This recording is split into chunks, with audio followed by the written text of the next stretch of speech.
So, Provost Ade, tell us about yourself, Okay. your background, and why did you decide to come to Kazakhstan? Kazakhstan. What was your expectation of this country and the university, and what was the reality of working here? Working here. Okay, thank you very much.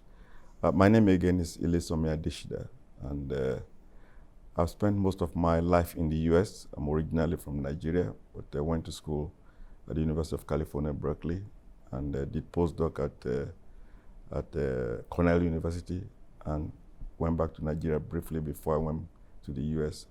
I've spent most of my time as an academic at the University of Illinois in Urbana-Champaign.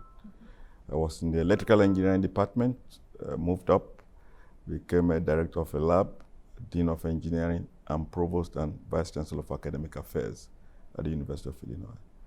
When I stepped down in 2015, I was looking for new challenges. I had different job offers, and I picked the most adventurous one, okay, because I wanted to do something different, to come to Kazakhstan. I've always had an abiding interest in higher education, technology, and how that makes a difference in developing a country. So that's one of the, when I spoke with the people here, I saw that's exactly what they're trying to do. How do you produce leaders for a new and emerging country? So that's why I came to Nazarbayev University. Hopefully we can make a difference in terms of helping Nazarbayev University to produce leaders in different fields and different spheres for Kazakhstan. What did you know about before our country, and what is the reality? Reality. You've been here for 6 years. 6 years now, yeah. I knew a little bit about Kazakhstan just because I'm interested in geography. I read a lot, used to read a lot about Soviet Union and then Kazakhstan. But I really didn't know too much about it in terms of the people themselves, okay? So I came here for, you may call it reconnaissance, to see what's going on here, and sort of liked it. Got along with people very well, so I decided to come. Of course, this is a new university. It's only 12 years old, so expectation, I came here when it was only 6 years old. So a 6-year-old university is just a baby, okay? It's just a baby. So now, hopefully, we are crawling a little bit, and I think there are changes that are visible to anybody. And usually when people come here to see what's going on, they are shocked to some extent in terms of the infrastructure, the buildings, the labs, everything. So it's been a big journey in terms of what we've been doing over the last couple of years, trying to advance the university to become world standard. Yeah. Thank you. Yeah. So you mentioned that our university is a baby. Yes. So what is your goal as a provost in raising this baby, our university? Okay, yeah. I think the major thing that we can do is to put structures and systems in place for the future. So we've been developing that both on the academic side and also the research side. Academically, we've produced top-notch students. Students, by any measure, they are very good. They've been, apart from the ones working in Kazakhstan, a whole chunk of them go to graduate schools, both in Kazakhstan and also overseas. I can proudly say that some of them have gone to University of Illinois to do PhD. They are doing their PhD in physics and in other areas. Some have gone to Harvard, some have gone to Oxford, Cambridge. So in terms of producing good and excellent students, I think we're there. Of course, we have to keep improving. Now, the main thing is to establish what I call world-class research. And over the last many years, we've launched research actively in all our departments and schools. So now we are building up our research labs, central research labs, so that we can bring and invite colleagues from any university in the world to come and work with us here. So those are the things that you need to really develop a university academically and research-wise, so that you produce students who will go out, hopefully help you change the world. Yeah. Yeah. You mentioned about producing students, yes. High-quality students. Yeah. We are different, so tell us about the main difference of our university from the others. Well, the university, Nazarbayev University, is a little bit different from other Kazakhstani universities, because at the beginning, there was a vision that this is going to be a leader to model to model higher education reform in the country. So there was a national law that guarantees academic freedom and institutional autonomy. So that makes us a little bit different, because we work with the ministry, but we don't report to them. We report to a board of trustees, international board of trustees. So that makes us different. But over the last many years, probably 4 or 5 years, the practices that we have within Nazarbayev University, we've been sharing our experiences with other universities in Kazakhstan. And now the ministry has seen what we are doing, and now they are giving autonomy also, you may say little by little, to the other universities to start doing the same sort of things that we've been doing over the last many years. Yeah. You mentioned that we are going to be one of the top universities in terms of research. Yeah. Tell us about why research is important, especially in the countries like our country, Kazakhstan. Yeah. If you look at developing countries around the world, even developed countries, you ask what are some of the ingredients that constitute their development. You see that it is research, both scientific research and don't forget humanities also. Humanities research, they are very, very important. If you look at what is the infrastructure of life now, it's technology. Technology is the infrastructure of life. Your cell phone, when I was growing up, there was no cell phone, okay? But now everybody has to hold their cell phone. So it's cell phone, if you look at the US or Britain or Sweden, it's continuous funding of research for over 50 years to bring cell phone to where it is now. So, and you find that countries that were able to do that, okay, Sweden, the US, and now even Taiwan. Taiwan was a baby in terms of development. Now they're highly developed. They supply probably 50% of the computer chips in the world, and chips that go into your cell phone also. So research is very important to the development of a country. And as I said, I'm very interested in the role of higher education, technology, and how you can use it as a bed, as a fundamental structure for development of a country. So our hope and aspiration is that students we produce here will help to go into the society in Kazakhstan and produce that bedrock, so that Kazakhstan will start getting on its way into development. Yeah. Okay, thank you. Yeah. You mentioned that it takes about 50 years Yes. to do research, and we're Yes. still, we are 12 sure, years sure, old. yeah. We are very young. Sure. So taking into consideration it's a very young university, but we have these very big goals to be a research university. Can you mention the most important research projects that we have right now? Okay, sure. We have a diverse portfolio of research. We have Professor Bakenov, I'll mention one name, that has been working on lithium-ion batteries. I think he's one of the leaders in the world in terms of developing novel technologies for lithium-ion batteries. We're still trying to raise that up. He doesn't have all the equipment that he needs, but from what he has done so far, working with his colleagues in Japan, working with colleagues in Korea, Canada, that's a big lab for us. We have labs on solar cells, new materials for solar cells, harnessing the energy of the sun to produce electricity. So we have a couple of people working in those areas, and we also have people working in the biomedical sciences, okay? Neuroscience, looking at what are the causes for dementia, okay, dementia. So those are areas that we are moving into. Some areas that we think we can move into: material science and engineering, because Kazakhstan has a lot of minerals. Okay, we always joke that Kazakhstan sits on top of the periodic table. Okay, Yeah. so how do you turn those materials into something useful that Kazakhstan can use for technology, productivity, and also to export enhanced products to bring in more GDP for Kazakhstan? Yeah. Talking about bringing very interesting things to Kazakhstan, Yeah. You have initiative of inviting Kazakhstani researchers from abroad to work here. Yes. Tell us more about this initiative. Yeah, we've been scouting around for top-notch Kazakhstani citizens, young people outside the country, whether they're in Denmark, whether they're in Sweden or US, and inviting them to come and look at what we are doing here. Because for any top-notch brain to come back, they have to see an environment that enhances their own productivity. So we've been inviting them. Luckily, we've been able to bring some of them back, and not only to come and work for us at Nazarbayev University, but also to train them to go to other universities or industry to work with them, to work and help develop some of the infrastructure, educational infrastructure or industry infrastructure for the Kazakhstan.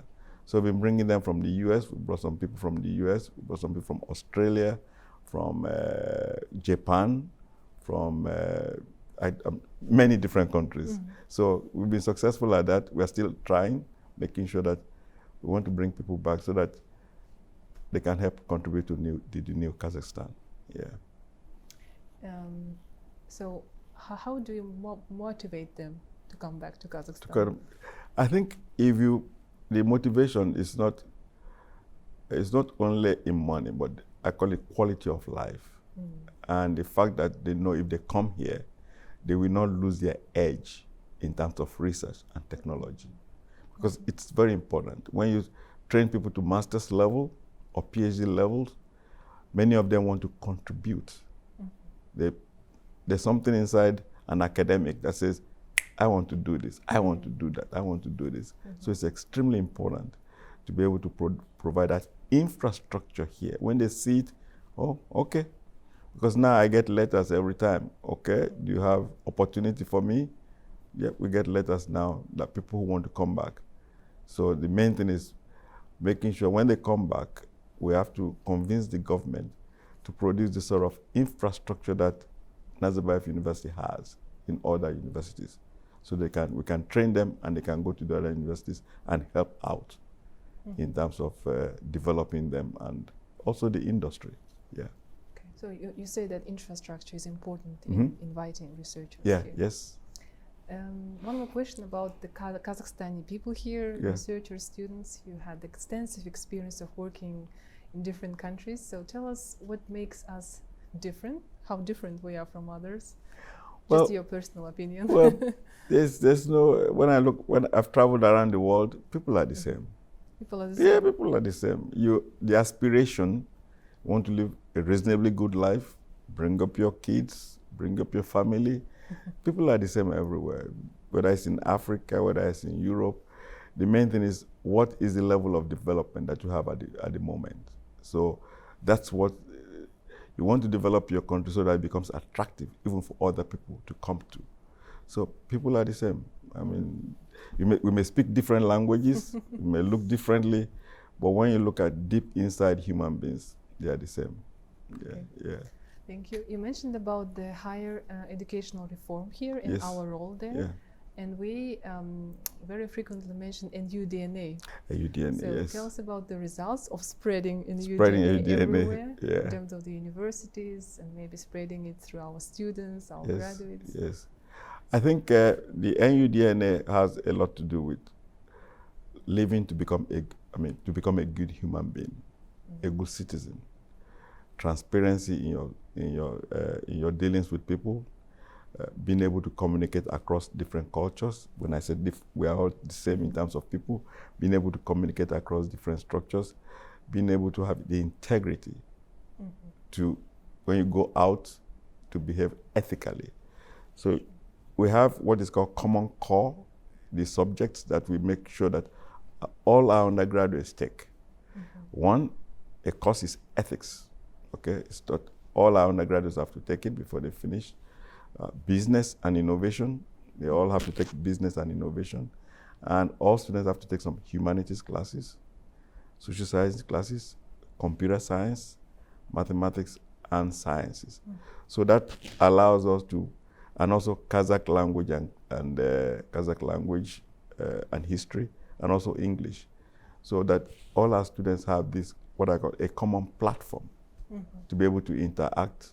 And also we invite alumni to come back and tell our students what is out there so they can prepare for it. So those are all the preparation. And of course we have NU graduate attributes, and those are all the things that we put together and say, okay, by the time you spend 4 or 5 years here, you should have these attributes in you that is second nature. Integrity is very important here. Academic integrity, research integrity. If we catch you doing not so good things, there are consequences. And you know the consequences for our students if they don't carry the NU DNA with them all the time. Yeah. So it's NU DNA is not something you hold, but something that you impress into your inculcate into the heart and the like human real being. DNA. It's the real DNA, yes. Becomes second nature to you. Yeah. Can you tell us about the translation of a new experience to other universities in our country? We are young, but yes. we are very ambitious, and I Very guess ambitious. we have something to share with other universities. Yes, yes. I think we have an office for experience sharing, and every year, unfortunately, we've not done it over the last 2 years because of COVID. We have the Eurasian Higher Education Leadership Forum, which we used to bring Kazakhstani universities together, and also we invite people from outside to come and talk about their experiences. But our experience, we have the Office of Sharing Experience. We actually send our people to different universities across Kazakhstan. What is academic integrity? What is research integrity? How do you form the office of a registrar? What are the structures for Office of Student Affairs, psychological counseling? These are all the things that we've been teaching all the other universities. And as you know, as people are, last week they were in Almaty with Abai University and about 3 or 4 different universities. And not only that, as you know, many of our staff and students are now being employed by the ministry into other universities across Kazakhstan. So we produce some rectors, some vice rectors, and different type of at different levels for the other universities in Kazakhstan. So the NU DNA hopefully will be transplanted to those places. But don't make it only NU DNA, but maybe Zhuvanov DNA or Petropavlovsk, not Kazakhstan State DNA. So those are the things that, because every institution is unique. What do they want to contribute? Because not everybody can be top-notch research university because it's expensive. Okay. So if you are going to be a teaching university, make sure that you do it well and be able to train your students adequately and in an excellent fashion so they can go out and make changes. I think it's quite exciting that we produce real leaders. Yes, now yes. a lot of our graduates, they are heads of the different regional universities. Yes, yes. And we are really spreading our DNA. DNA, yes. One more question about the sharing experience. A lot of universities are gaining, let's say, autonomy as yes. we are. Yeah. And they are kind of struggling with what should they do, how we should develop our programs, because now they're free and independent, yes. but they don't know what to do. Can we help them, and what we are doing in helping them yeah. to produce their own programs, to write curricula? Okay. As I said, we have an office for sharing experience. They coordinate our approach to helping other universities. I know the Graduate School of Education has been very, very active. They produce books, pamphlets, manuals. How do you do all these things? And personally, over the last couple of years, I've participated in talking to different universities, whether it's Yeno, whether it's Zhubanov. We've talked to many universities. How do you do these things? And we send our people over to their schools, okay, to train them. In the institutional review, I can mention some names. They go across the country to help out institutional autonomy, academic integrity. What does it mean? Now Kazakhstan has an academic integrity league, okay, among universities, which we help to launch with KazGU, okay, yeah. So that's going on, but our people go to different universities to train leadership of the university. A couple of years ago, for the School of Medicine, had to help train the other 6 medical universities, both at the rector level, vice rector, the research. I participated in giving some lectures to the leadership of the schools when they came here. So we are very, very active in sharing our experience. And also, granted that We have a lot of international faculty here who have developed for many years. They have a lot of experiences. How do we harness those experience, put it together to help other universities in Kazakhstan?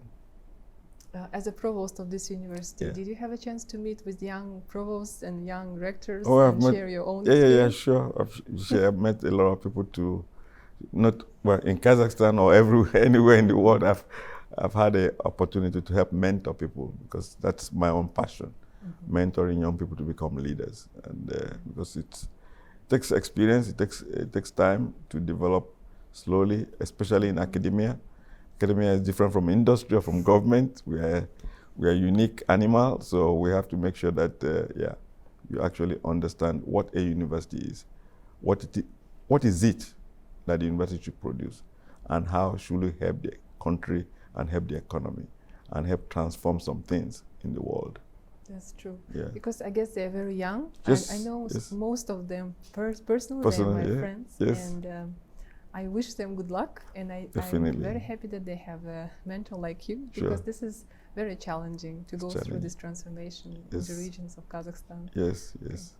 Now let's talk about our graduates, students and graduates. In 1 week, actually next Friday, we're having our graduation ceremony. Yes. Tell us about our graduates.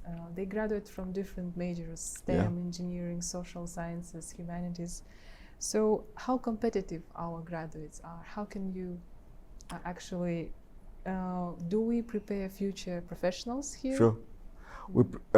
We are going to graduate about over 1,600 graduates Wednesday next week, June 10th. Yeah. Our graduates are competitive. As I said, you just have to measure where they go. Okay, we have to look at where they go. I think about 60 to 70% of our graduates, at least at first, remain in the country to work. Okay, and that 20-something% go to grad school right away. Maybe 8% do a lot of maybe they're still looking for work, or what I call life events. Okay, life events. But when you look at the people that go to graduate schools, this year already we have students going to do PhD applied physics in Cornell. We have people going to Columbia, people go to Illinois, we have people going to Indiana, we have people going to LSE and Cambridge and Oxford.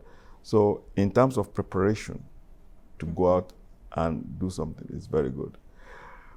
The function of a university is not like a TVET, it's not like a technical school, or we prepare people to be able to think. When people say, what sort of people are you training? I say, I'm training people, if it's in computer science, the people that will invent the next language in computer science. Not just to use it, but invent what other people will use. That's the model that we are pursuing.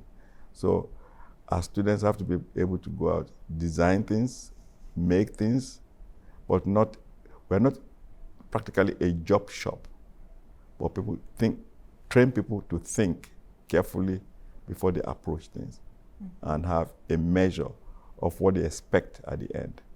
But never be afraid to fail, okay? Because failure is not really failure, but learning. You have to turn your failure into a learning moment so that you can progress. So those are the sort of people we train. And many of our students, the ones that go out to work right away, a lot of them go to the financial industry. I guess they want to make money, okay? They go to the financial industry. We have a lot of students who go to education, teaching.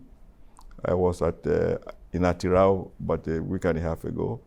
Some of the teachers in KTL, they're NU graduates. So, and also NISH, the Nazarbayev Intellectual Schools. Okay. We have a lot of students who are now teachers in those schools. So, technology, and some of our students go overseas to work also. Not very many of them.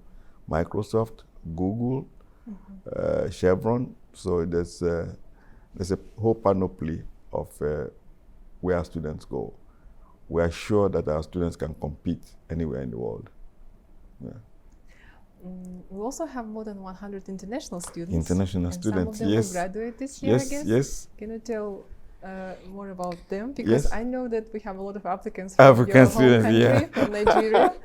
And Yes. I was wondering if they will stay here or will they apply to other I graduate think, schools? yeah, we started taking maybe foreign students about 4 years ago, okay? Maybe one or two came and suddenly, boom, a whole lot started applying from the subcontinent of Asia and also Africa. So many of our foreign students are from Pakistan, a little bit from India, but a lot from Nigeria and Ghana, okay?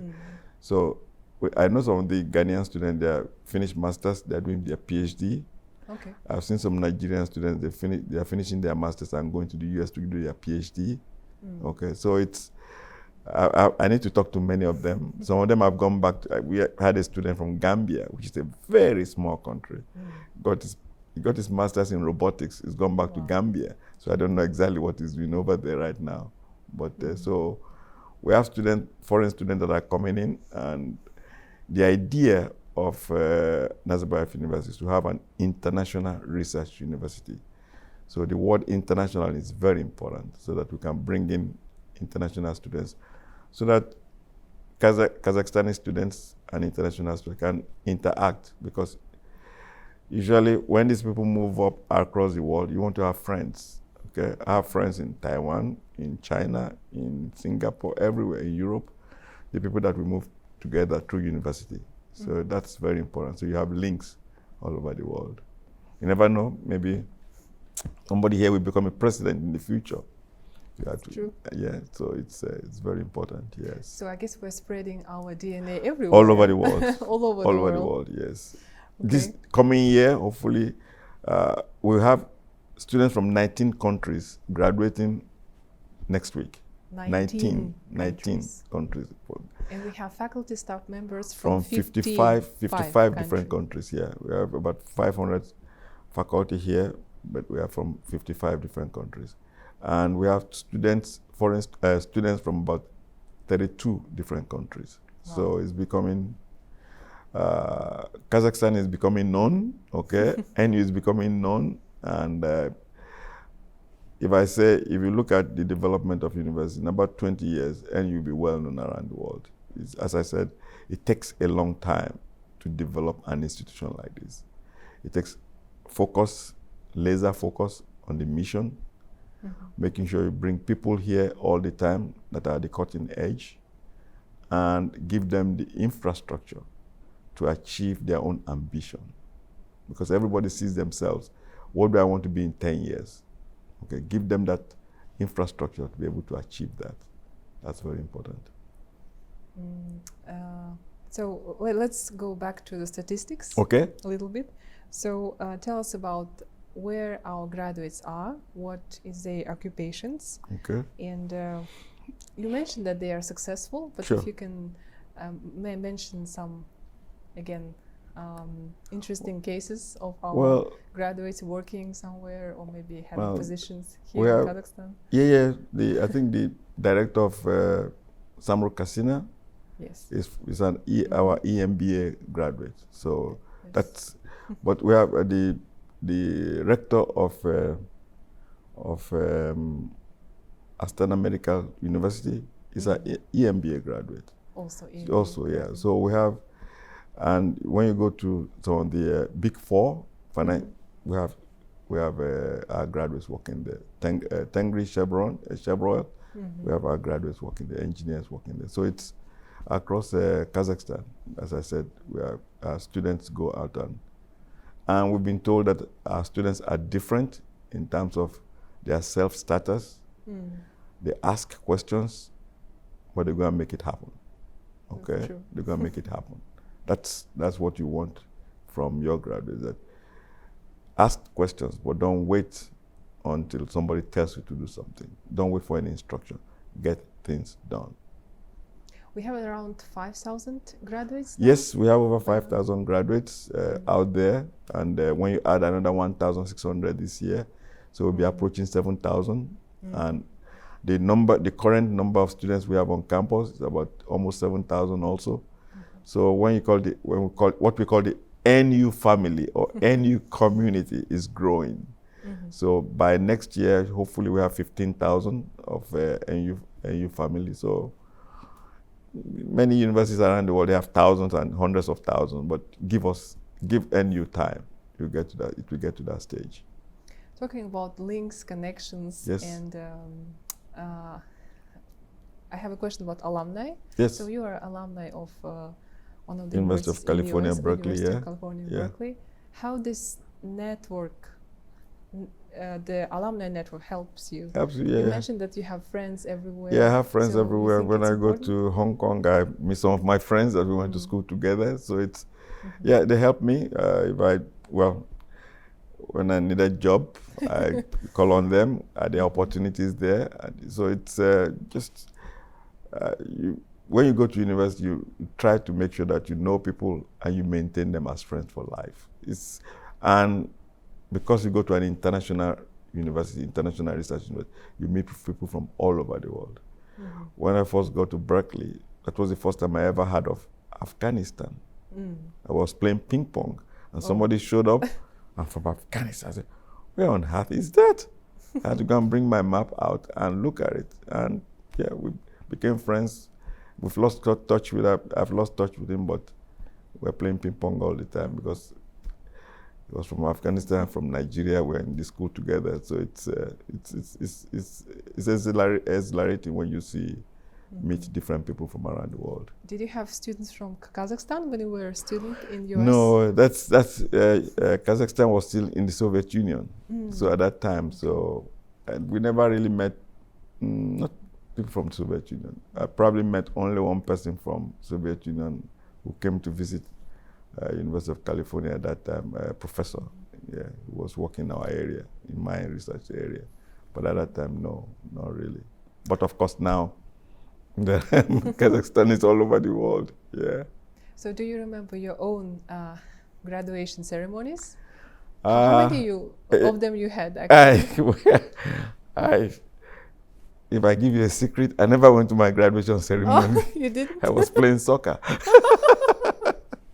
Okay, I see. Well, I hope that our graduates won't hear that. They will not imitate me. Yeah, yeah. Okay. I remember actually the place I was playing soccer was next to where they were graduating. So my friends came to tell me that, oh, your name was called. Okay, that's a very interesting fact Very about our provost. So the next week we're having our graduation. Yes. Hope you will attend. And you will of give course, some speech. at Illinois, I went. Of course, I have to give out diplomas. Yeah. So what will you wish to our graduates? Well, wish them success. Wish them, it's a hard road. Okay, there's nothing easy in life. It's a hard road, but the main thing is, what is your will to succeed? The will of the human being to succeed. That's.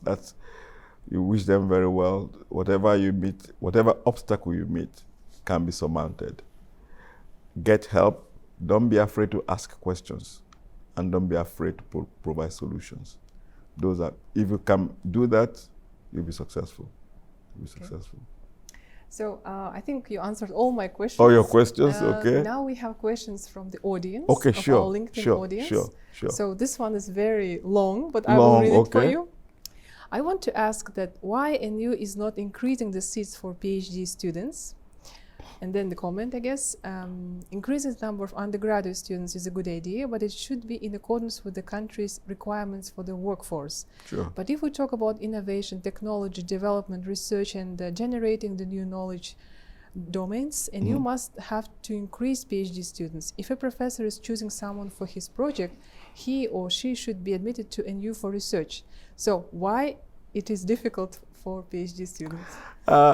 Look, PhD is a different level of knowledge, and you have to have people who can supervise them adequately. It's very, very important. Undergraduate, a lot of us can teach undergraduates, but when you start guiding PhD students, it's very, very important so that you have the infrastructure, because you don't want to bring students here, you are doing engineering, and you don't have the basic instruments. It's impossible. So we're trying to do it step by step, make sure we provide the infrastructure here so we can train our students. Because I've trained probably 40 PhD students in my time. And I know that if I don't have the instruments that I want to be able to use to provide to my students, then I'm not doing them a favor. They cannot compete. Because if I produce students, I want to make sure that the quality of the PhD student is the same quality as in Japan, as in US. Because when they go out, they have to compete.